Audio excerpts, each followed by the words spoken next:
Olá, pessoal. A aula de hoje será a respeito dos ajustes cardiovasculares no exercício. Então, o objetivo da aula de hoje é integrar vários dos conceitos estudados até o momento a respeito do sistema cardiovascular e da adaptação do sistema cardiovascular em diferentes situações. Então, as adaptações ao exercício provavelmente representam uma das maiores demandas do sistema circulatório. Então, o débito cardíaco pode quadruplicar ou quintuplicar, enquanto que o fluxo sanguíneo nos músculos ativos pode aumentar em 20 vezes. Então, essas alterações relacionadas à demanda metabólica durante a atividade física exigem a coordenação de um grande número de mecanismos para garantir um fluxo sanguíneo adequado à atividade da musculatura esquelética que está sendo exigida. Então, modelos iniciais, eles consideraram as adaptações do sistema cardiovascular ao exercício divididas em dois braços, um braço mecânico e um braço químico, certo? Então, o braço mecânico diz respeito às alterações cardiovasculares que vão ser induzidas pela atividade muscular esquelética e o efeito dessa atividade muscular esquelética sobre o retorno venoso. Então, nós já discutimos, né, que os músculos esqueléticos em atividade, eles promovem a compressão de vasos venosos, facilitando o retorno venoso ao coração. Esse aumento de retorno venoso aumenta a pressão atrial direita, então facilitando o enchimento ventricular e aumentando a pressão diastólica final. E isso vai resultar em um maior volume de ejeção, certo? Um maior volume diastólico final, um maior volume de ejeção. E esse maior volume de ejeção, então, vai acabar aumentando o débito cardíaco. Por outro lado, o braço químico dos ajustes cardiovasculares, ele era interpretado como alterações relacionadas ao aumento do metabolismo na musculatura esquelética, certo? Então, se a gente imaginar que a musculatura esquelética ela vai demandar mais oxigênio e vai produzir mais CO2, né, alterando assim também o pH, que vai cair, é lógico pensar que esse fluxo sanguíneo ele vai ter que se adaptar a essa nova situação, certo? Então, quando o músculo entra em atividade física, né, aumenta a necessidade de oxigênio, de forma que os níveis de oxigênio no tecido muscular vão cair, assim como os de CO2 vão aumentar. Então, essas alterações de oxigênio, CO2 e íons hidrogênio, né, eles vão induzir alterações locais no fluxo sanguíneo, uma vasodilatação local.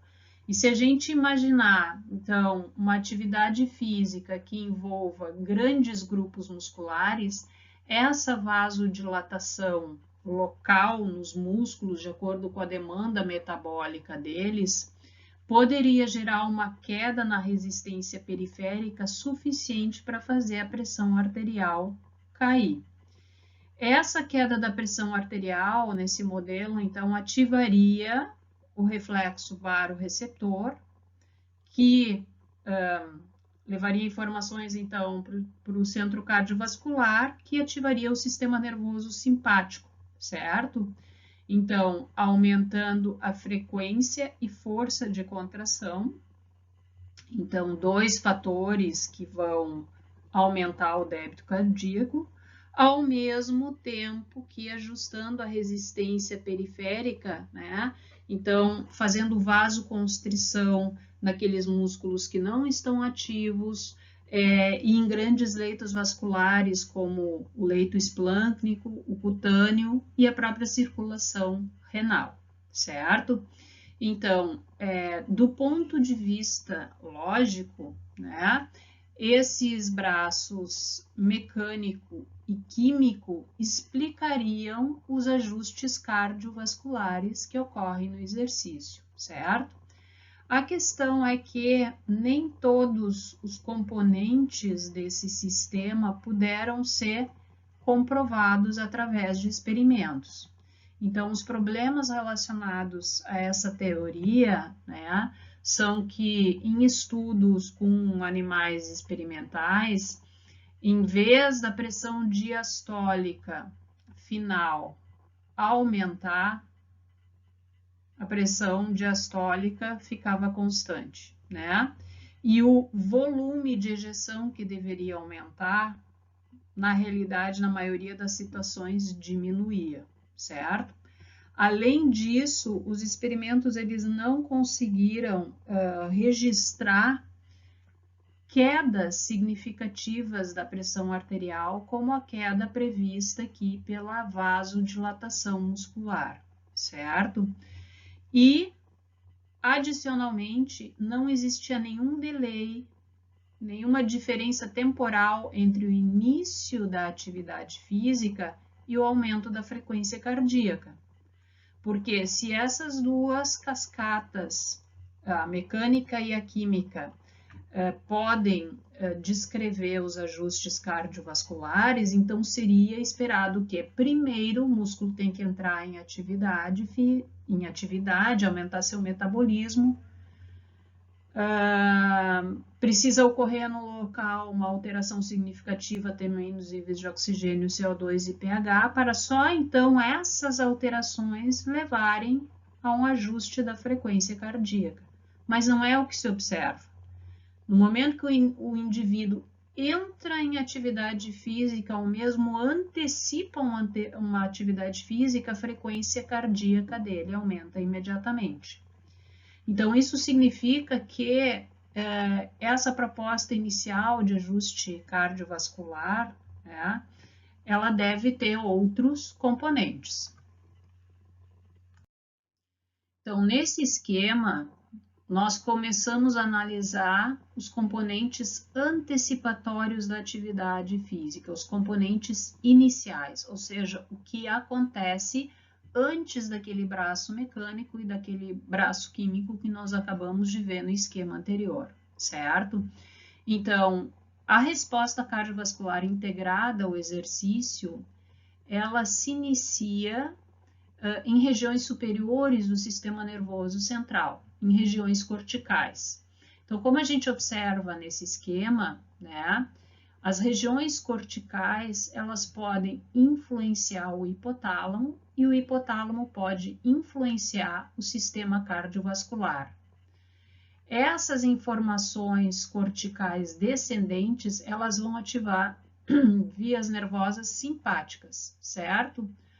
Essas vias nervosas, então, ou são ativadas diretamente pelo hipotálamo, atuando, então, sobre fibras pré-ganglionares simpáticas lá na medula espinhal, ou indiretamente o hipotálamo estimulando o centro cardiovascular e agora o centro cardiovascular estimulando a saída dessas fibras pré-ganglionares simpáticas, certo? A questão é que essa ativação simpática, ela é responsável por um aumento na atividade cardíaca. Então, vocês veem essas terminações nervosas simpáticas provenientes do centro cardiovascular, liberando norepinefrina aqui no coração, né? E, ao mesmo tempo, é deprimida a saída vagal para o coração, tá? Adicionalmente, né, essa saída simpática, ela vai fazer uma redistribuição de sangue no organismo, né?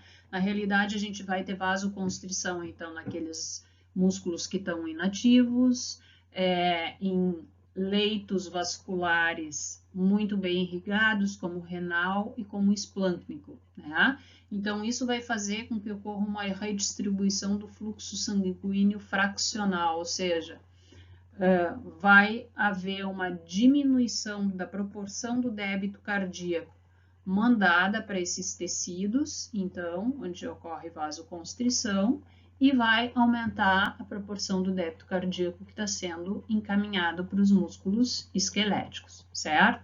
Adicionalmente, a gente observa aqui também, né, que existem terminações nervosas simpáticas sobre vasos venosos, promovendo uma venoconstrição, certo? E essa venoconstrição, ela vai ser importante, então, para aumentar o retorno venoso para o coração, para ele ser mais eficiente como bomba, certo? Ao mesmo tempo que essa redistribuição do fluxo sanguíneo, promovendo vasoconstrição em leitos vasculares bastante amplos, pode alterar a resistência periférica. Então, quando a gente entra em atividade física, o primeiro mecanismo que é ativado é esse mecanismo antecipatório que se inicia lá na região cortical e que vai fazer um ajuste muito rápido, imediato, inclusive antecipatório, né, dos componentes vasculares. Obviamente que essas alterações que estão representadas aqui, elas vão resultar em aumento da pressão arterial, certo? O quanto essa pressão arterial vai aumentar depende do tipo e intensidade da atividade física, mas a tendência é sempre ocorrer um aumento da pressão arterial média. Então, essa é uma situação na qual o organismo quer aumentar a pressão arterial. Por quê? Porque um aumento da pressão arterial vai ser favorável à irrigação muscular, tá? Então, o indivíduo não precisa efetivamente entrar em atividade física para disparar todo esse ajuste que a gente está observando aqui. Basta ele antecipar, basta ele estar se preparando para uma atividade física. Por exemplo, um atleta que está se preparando para uma prova de natação, ou um indivíduo que está se preparando para uma prova de 100 metros rasos de corrida, né? Então, no momento preparatório, logo antes da largada, esse indivíduo já tem ajuste de frequência cardíaca, então já aumenta a atividade cardíaca e já está ocorrendo redistribuição de fluxo sanguíneo entre diferentes leitos vasculares, né? De forma que, então, agora eu leve maior volume de sangue para os músculos esqueléticos, certo? Essas vias representadas aqui, que dizem respeito à atividade simpática, né, e que estão sendo diretamente ativadas pelo hipotálamo e que envolvem, então, fibras simpáticas colinérgicas vasodilatadoras, tá? A gente ainda não sabe com certeza se elas ocorrem ou não em seres humanos. Então, esse efeito dessas vias simpáticas vasodilatadoras, ela é observada em vários grupos de mamíferos, inclusive cães e gatos, mas ela nunca foi observada em primatas não humanos e não tem comprovação para humanos, certo? Mas ainda assim, esse esquema traz esse mecanismo em potencial, certo? Que é resultante, ou que é resultante não, que vai induzir, né? Então, a vasodilatação muscular, por liberar acetilcolina lá, a partir de fibras simpáticas, né? E, simultaneamente, vai estimular a liberação de acetilcolina, também por fibras nervosas simpáticas, lá nas glândulas sudoríparas, o que vai ser bastante importante para termorregulação, certo? Então, todas essas vias que não estão marcadas com amarelo fazem parte do componente antecipatório inicial, certo?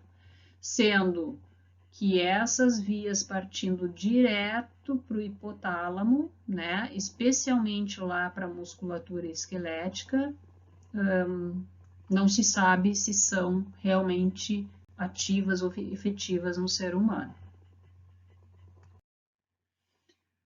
Uma vez que as respostas antecipatórias tenham iniciado os ajustes cardiovasculares, né, com redistribuição de fluxo sanguíneo, aumento da resistência periférica, do débito cardíaco e aumento do retorno venoso, vão ser necessários outros mecanismos para agora manter estável a situação de fluxo sanguíneo pelo período que durar o exercício, certo?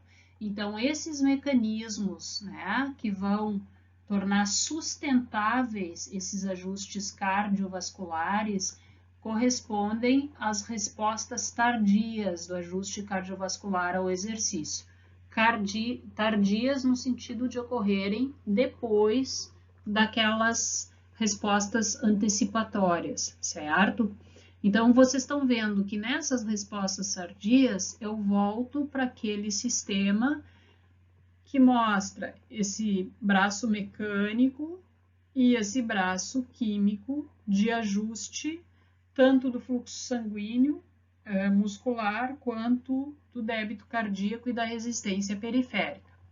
Então, os ajustes do braço químico, né, eles vão ser responsáveis por um aumento considerável do fluxo sanguíneo na musculatura esquelética. Ou seja, uma vez agora que a atividade física se iniciou, né, é como se esses ajustes do braço químico fossem fazer uma sintonia fina do nível de fluxo sanguíneo que tem que ter naquele músculo. Então, os mecanismos antecipatórios, eles aumentam o fluxo sanguíneo no músculo para um determinado grau. Mas isso é um ajuste grosseiro, certo? É um ajuste antecipatório.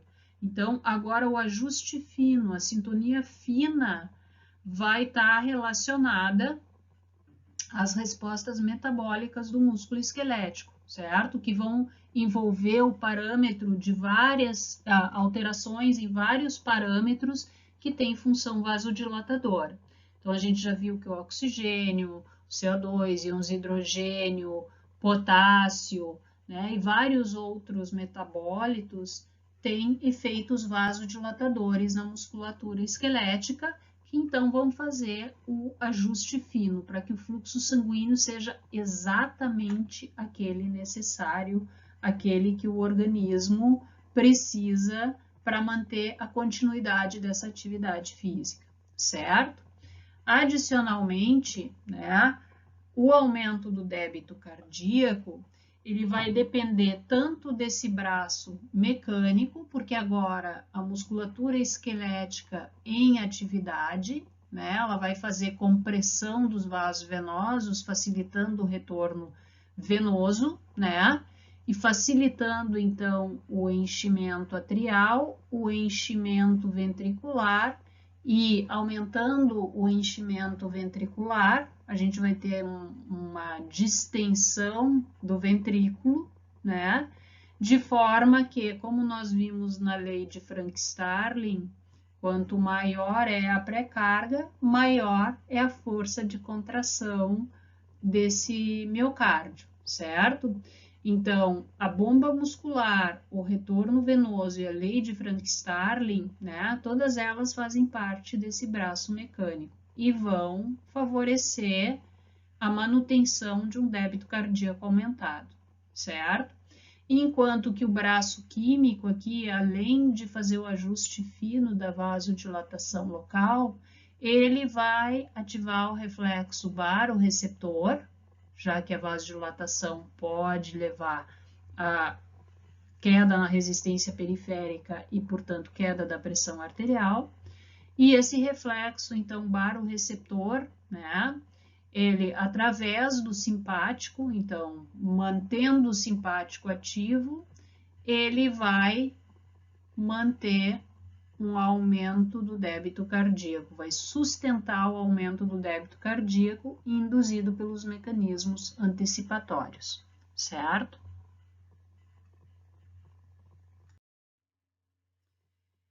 Adicionalmente, além daquele braço químico e daquele braço mecânico, nós ainda temos alguns outros componentes representados nesse esquema aqui que dizem respeito às respostas tardias de ajuste cardiovascular, certo? Então, entre essas respostas tardias, né, está o efeito da adrenalina. Então, claro que esse eixo córtex hipotálamo centro cardiovascular, ele vai estimular a glândula adrenal ao mesmo tempo, né, que os nervos simpáticos vão estar ajustando o débito cardíaco, resistência periférica e retorno venoso, certo?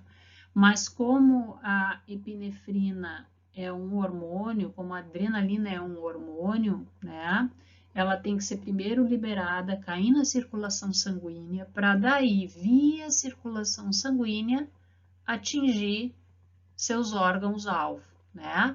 Então, o efeito da adrenalina, ele é um pouco atrasado, é um pouco tardio, né?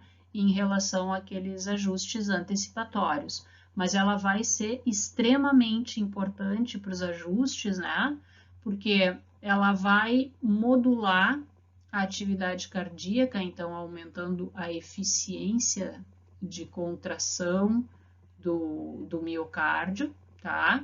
E nós vamos ver que ela também vai ter um papel vasodilatador, né, no músculo ativo, como está representado por essa seta em amarelo aqui, tá? Adicionalmente, existe um mecanismo que nós vamos discutir logo mais, que se chama simpatólise. E esse mecanismo permite a liberação de histamina por mastócitos próximos aos vasos arteriais, o músculo ativo lá, e essa histamina a gente já discutiu, né, que ela é um agente vasodilatador, certo? Então, a gente vai ter vasodilatação sendo induzida pela adrenalina, pela histamina, além dos fatores metabólicos que nós discutimos no slide anterior, certo? Então, a simpatólise funcional é que vai permitir a liberação dessa histamina, tá? A adrenalina, ela vai interagir com os receptores beta lá do coração e do músculo ativo, certo? No coração, o principal efeito dela vai ser sobre atividade cardíaca. Ela tem até um efeito vasodilatador lá no miocárdio, como a gente vai estudar mais tarde, mas esse efeito é muito pequeno frente ao efeito da vasodilatação metabólica, né? E lá no músculo, então, ela vai interagir com receptores beta-2, induzindo vasodilatação e mecanismos de contração da musculatura esquelética, certo? E as respostas tardias desse ajuste cardiovascular, elas também envolvem mecanismos de retroalimentação que vão levar, então, informações aferentes lá para o centro cardiovascular, certo? Mantendo o centro cardiovascular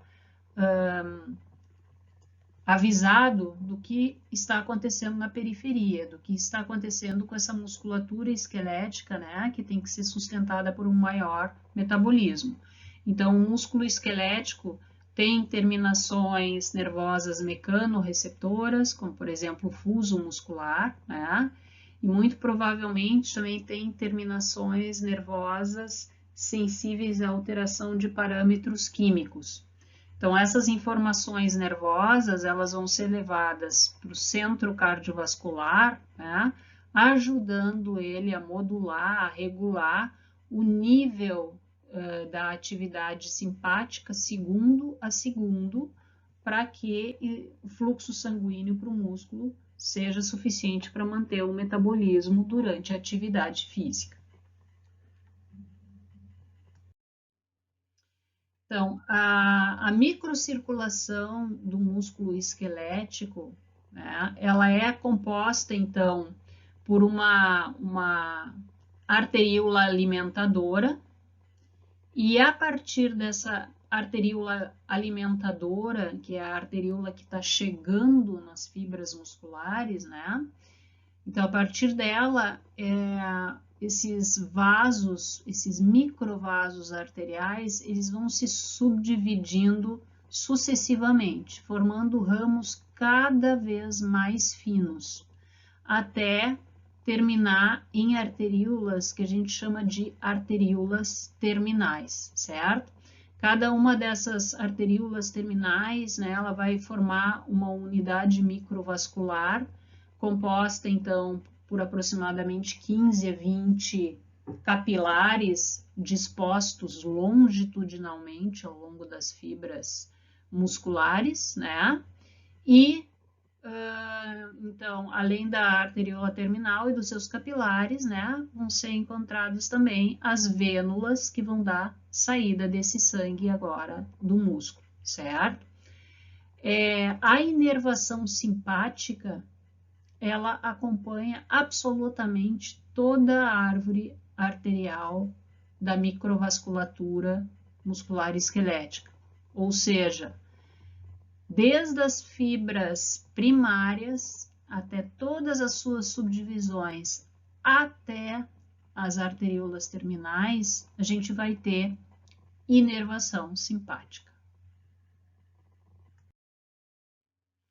Então, essa inervação simpática, né, por liberar noradrenalina, ela vai atuar principalmente sobre mecanismos de vasoconstrição, certo? Por quê? Porque os receptores alfa, e lá no músculo existem receptores alfa 1 e alfa 2 sobre os vasos sanguíneos, esses receptores eles têm muito maior afinidade pela noradrenalina do que pela adrenalina, certo? E a noradrenalina ela vai se ligar preferencialmente àquele receptor ao qual ela tem maior afinidade, já que ela tem mais afinidade por receptores alfa do que beta. Então, a estimulação simpática nervosa, né, que libera a noradrenalina das suas, ou norepinefrina das suas terminações nervosas, ela favorece especialmente a vasoconstrição, tá? Mas as fibras musculares, elas também têm receptores beta-adrenérgicos, como vocês estão vendo nesse esquema, certo?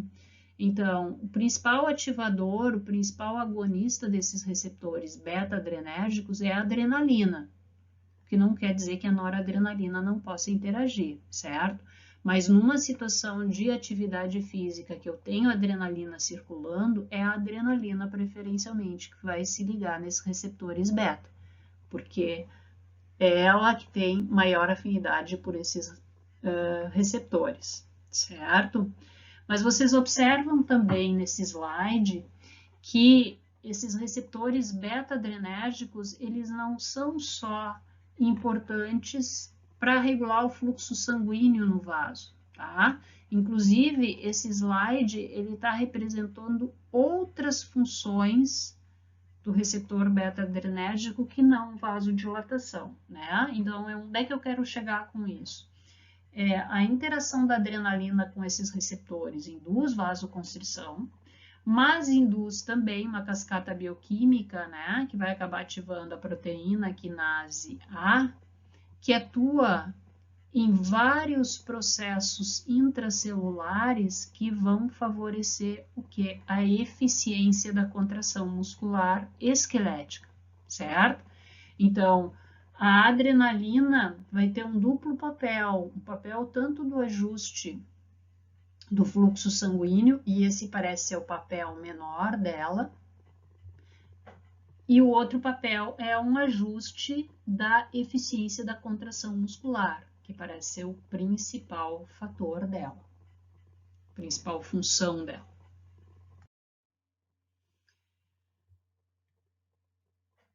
Esse esquema ele mostra os vários fatores que podem atuar sobre os microvasos arteriais dos músculos esqueléticos, regulando o fluxo sanguíneo no músculo esquelético, certo? Então, esse esquema ele foi retirado de um artigo bastante recente, 2019, né? E eu coloquei abaixo uma ideia geral do artigo que sintetiza o conhecimento a respeito, né, da regulação do fluxo sanguíneo nos tecidos. Então, embora muitos mecanismos tenham sido descritos para a regulação do fluxo sanguíneo no músculo esquelético, a compreensão a respeito da interação e integração destes mecanismos ainda é fragmentária e limitada. Portanto, o controle integrado do fluxo sanguíneo no músculo esquelético continua sendo um aspecto a ser resolvido. Então, com isso eu quero sinalizar para vocês, né, que a gente não tem respostas prontas a respeito de todos os aspectos envolvidos na regulação do fluxo sanguíneo na musculatura esquelética, embora esse seja um campo bastante ativo de investigação há muitas décadas, certo? Então, esse nosso esquema aqui, ele traz em azul dois fatores favoráveis à vasoconstrição na musculatura esquelética. Um deles é a estimulação simpática nervosa, que vai, como a gente acabou de discutir, liberar norepinefrina nessa musculatura esquelética, e isso vai induzir vasoconstrição, né? Assim como existem outros agentes vasoconstritores que nós não discutimos aqui, mas que podem estar presentes durante uma atividade física e também vão facilitar a vasoconstrição. Por outro lado, a gente tem vários fatores representados em amarelo aqui que vão induzir vasodilatação, né? Então, a formação de vasodilatadores no próprio músculo esquelético, certo? A vasodilatação induzida pelo próprio fluxo sanguíneo no vaso, certo? Então, o fluxo sanguíneo, ele gera uma força, uma tensão que a gente chama de tensão de cisalhamento. E essa tensão de cisalhamento, ela estimula a liberação de substâncias vasodilatadoras pelo endotélio vascular, certo? Então, eu tenho substâncias vasodilatadoras sendo produzidas no músculo esquelético, eu tenho substâncias vasodilatadoras que vão ser liberadas pelo endotélio vascular, certo? E eu tenho, inclusive, mecanismos vasodilatadores sendo induzidos por eritrócitos. Então, pelo conteúdo do sangue que está fluindo nesse vaso, né? Então, os eritrócitos, no momento que eles liberam oxigênio para esse tecido muscular mais ávido por oxigênio, já que ele está com atividade metabólica aumentada, eles induzem também a formação de vasodilatadores, certo? E, por fim, existe uma vasodilatação que a gente chama de vasodilatação de condução. Então, o que é essa vasodilatação de condução? As células musculares lisas dos vasos arteriais lá na musculatura esquelética, né? Elas podem conduzir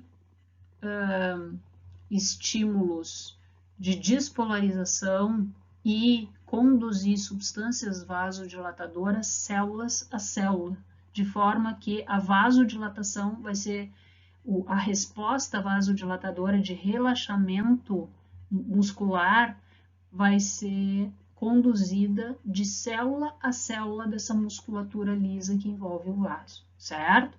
Então, a gente tem atuando sobre esse vaso muscular fatores do compartimento muscular esquelético, então o tecido que precisa suprimento, fatores relacionados a parâmetros físicos do fluxo sanguíneo, que é a tensão de cisalhamento, fatores relacionados a elementos figurados do sangue que está circulando nesses microvasos e fatores relacionados ao próprio músculo liso desses vasos arteriais, certo? E por fim, nós temos aqui aquele termo que eu citei há pouco para vocês, que é a simpatólise funcional. O que é essa simpatólise funcional? A gente viu que durante a atividade física vai ocorrer uma ativação simpática, certo? Então, essa ativação simpática, ela tem por função fazer uma redistribuição de fluxo sanguíneo, né? Então, fazendo com que o sangue de leitos como o esplâncnico e o renal seja redistribuído, desviado para a musculatura esquelética, digamos assim, né? Essa saída simpática também estimula a atividade cardíaca e essa atividade simpática ela é mantida pelo reflexo barorreceptor, que não pode deixar com que os agentes vasodilatadores, né, diminuam excessivamente a pressão arterial média, senão o indivíduo, quando iria entrar em atividade física, principalmente envolvendo grandes músculos, grupos musculares, como corrida, como natação, como ciclismo, ele ia acabar desmaiando, não pode. Então, mesmo durante a atividade física, o músculo esquelético ativo, ele está sujeito à estimulação simpática neuronal. Eu estou liberando norepinefrina lá. Acontece que essa norepinefrina, ela vai sofrer uma oposição no seu efeito vasoconstritor pelos vários fatores vasodilatadores que vão induzir vasodilatação nesse músculo, certo? Então, por um lado, eu tenho o simpático estimulando a vasoconstrição e, por outro lado, eu tenho vários fatores induzindo vasodilatação. Então, funcionalmente, esses mecanismos vasodilatadores, eles anulam ou eles restringem o efeito da estimulação simpática.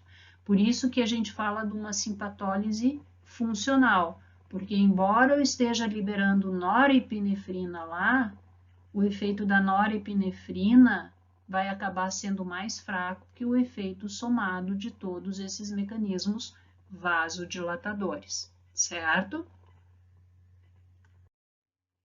Então, entre as substâncias, né, que vão ser liberadas localmente pelo tecido que está em atividade, né, e que podem induzir vasodilatação, a gente tem o CO2, a gente tem aumento de íons de hidrogênio, a gente tem o aumento do potássio extracelular, o ácido lático, né? O aumento do ATP extracelular, do ADP extracelular, da adenosina extracelular. Então, todas essas substâncias vasodilatadoras, elas estão sendo produzidas nesse tecido que está com metabolismo elevado, aumentado, que é o músculo esquelético, certo? E todas essas substâncias são vasodilatadoras, então vão induzir a vasodilatação. Então, é o músculo esquelético induzindo o músculo liso do vaso a dilatar, certo? Mas existem outros agentes vasoativos que vão ser resultantes de outro tipo de compartimento, em especial células endoteliais, mas também do compartimento sanguíneo, como a gente vai ver no próximo esquema, né? Então, entre essas substâncias vasodilatadoras, a gente tem o óxido nítrico, a gente tem o fator hiperpolarizador derivado do endotélio e a gente tem prostaciclinas derivadas lá da via do ácido araquidônico. Então, esse esquema aqui, né, ele mostra a interação entre diferentes compartimentos, né, com funções opostas entre atividade nervosa simpática e efeitos vasodilatadores. Então, na verdade, essa figura ela representa esses mecanismos envolvidos na simpatólise, pelo menos alguns deles, né? Como a gente disse, a integração e interação de todos os mecanismos ainda é muito fragmentária, tá? Mas então aqui, ó, a gente tem o compartimento da luz do microvaso, certo?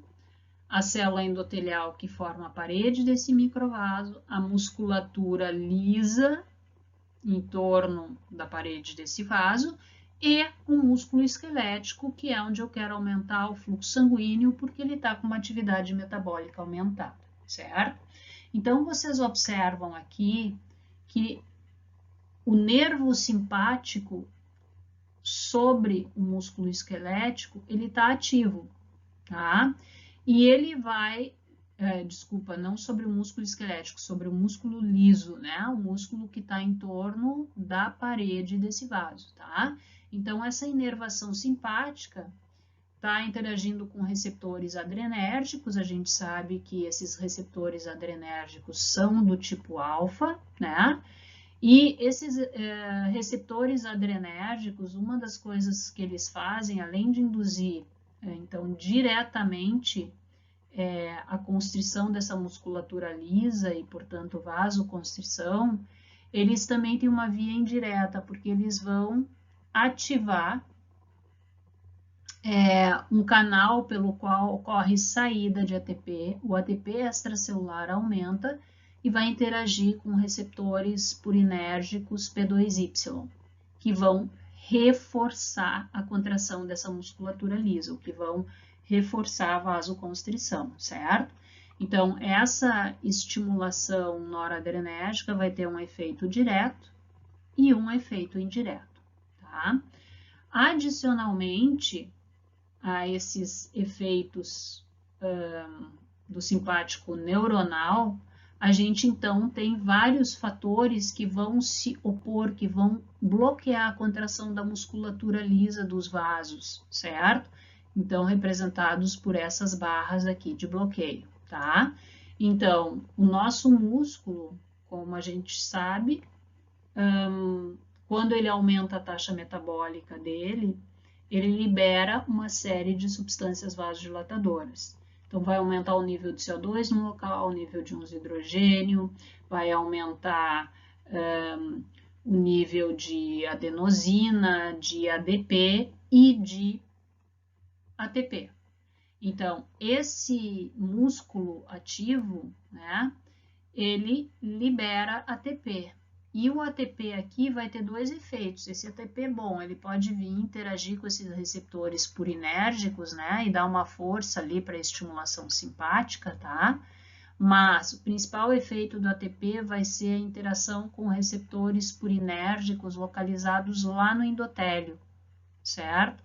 E a interação com esses receptores purinérgicos do endotélio promove a abertura de canais de potássio dependentes de cálcio, o que faz com que essas células musculares lisas hiperpolarizem.